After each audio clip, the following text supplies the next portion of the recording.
morning guys. Good morning everyone. So going po tayo sa ating training venue. Medyo merong ilang minuto na lamang tayo.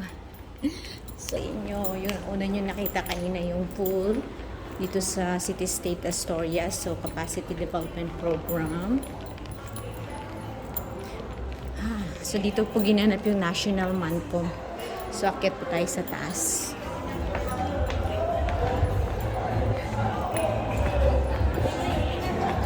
Madali na po tayo kasi medyo malilate na.